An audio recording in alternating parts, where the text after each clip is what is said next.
Andy, what you working on? Hey, what's up, man? I got a 2009 Mercury Grand Marquis. The client stated that it overheats at idle, but it runs normal going down the road. It does in fact overheat at idle. We went ahead and already did the diagnostics on it, but I'm going to run you guys through how we came to our conclusion on what's wrong on this. So come on over here and we're going to get rolling on it. So the first thing we obviously did is we took the vehicle for a test drive. I wanted to verify their actual complaints.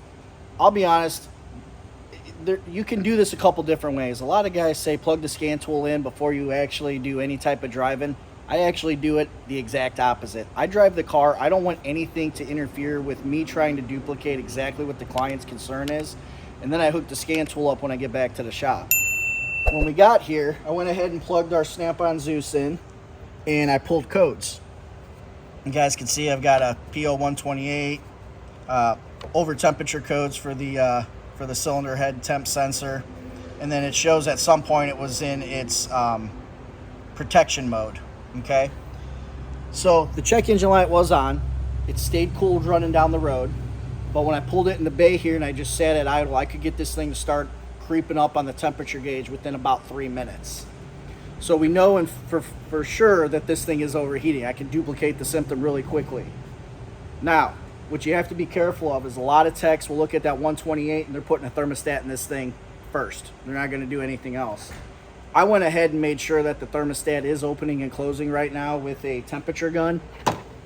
So I used my Master Cool temperature gun, just a real quick down and dirty test. Okay.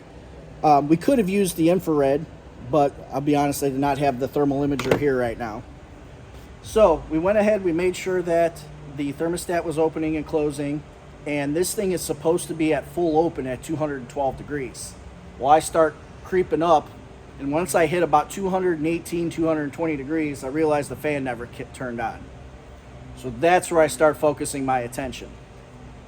On this particular system, if you look down here, they've got a coolant fan control module. You're always going to have a power and ground source, and then the ECM turns the fan on and off on this wire right here. I verified really quickly, and I've got the key on right now with a battery maintainer hooked up. Good tip, anytime you're doing diagnostics, you need to have a battery maintainer hooked up. That way you're not fighting a low voltage condition or the battery going dead on you while you're doing your testing. So that should absolutely be one of the first things you do. But I went ahead and I grabbed my load tester here, which is nothing more than a headlight bulb that we got from Jarhead Diagnostics. So shout out to those guys. And I went right here, and I just want to make sure that this thing has the ability to carry a load. And if you can look right here, the light is on. So my power and ground to the module, the main feeds, are good. So the next thing I'm going to do at this point is, this is a three wire circuit, so I've got the control side from the ECM.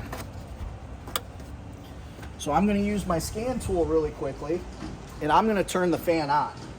So I'm going to go into the bidirectional controls, functional tests.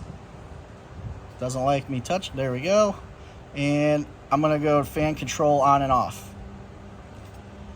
Key on, key is on.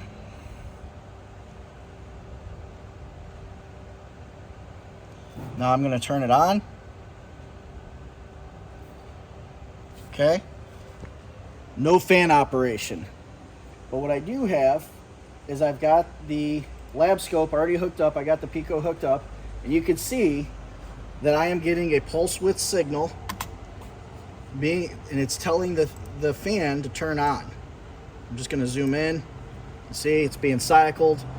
The ECM is in fact telling this thing to turn on, and nothing's happening. So we're going to go ahead and we're going to exit out of here real quick. I just want to prove to you guys nothing's happening. Okay, the fan is plugged in, but nothing's happening. So at this point, I've either got a bad fan or I've got a bad module. So we're going to prove this out really quickly. So I'm going to come back here, and we're going to get the lab scope fired back up.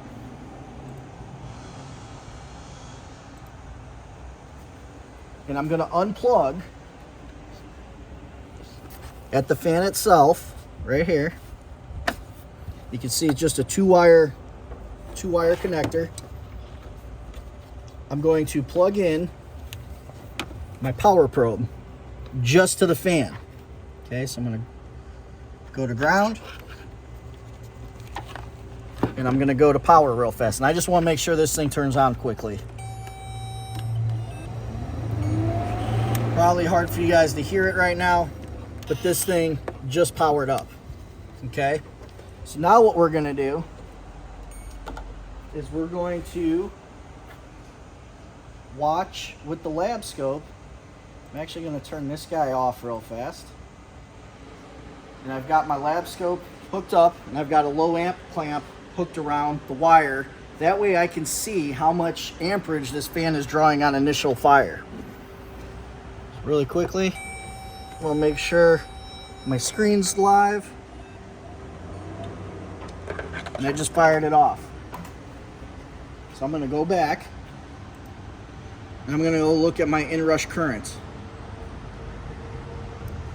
My initial inrush current is about 30 amps. And then after it starts running, it drops down, and we're running at about 20 amps. Now my power probe's only got a circuit breaker for about, I think it's a 20 amp circuit breaker, so I'm sure you guys caught that it blew on me. I expected that to happen. This is a 50 amp circuit. A 30 amp inrush on a cooling fan like this, I'm not too concerned with. So we know the fan works. We know we don't have a high amperage draw that would have caused the fan module to fail. So we're going to go ahead and put a fan module in this vehicle, and we'll get him back on the road. And everything will be good, and he'll no longer have an overheating condition. All right, guys, we're back. We went ahead and installed the new fan control module on the vehicle.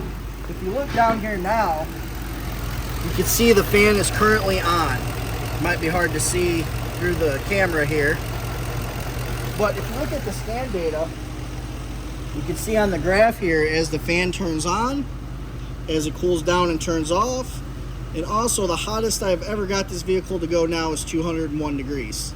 So the fan control module went ahead and took care of the overheating condition at idle for the client. So we're good to go now. They'll be happy and get them back on the road. Hey guys, if you liked the video, go ahead and give us a thumbs up, subscribe, and hit the bell, and we look forward to seeing you guys soon.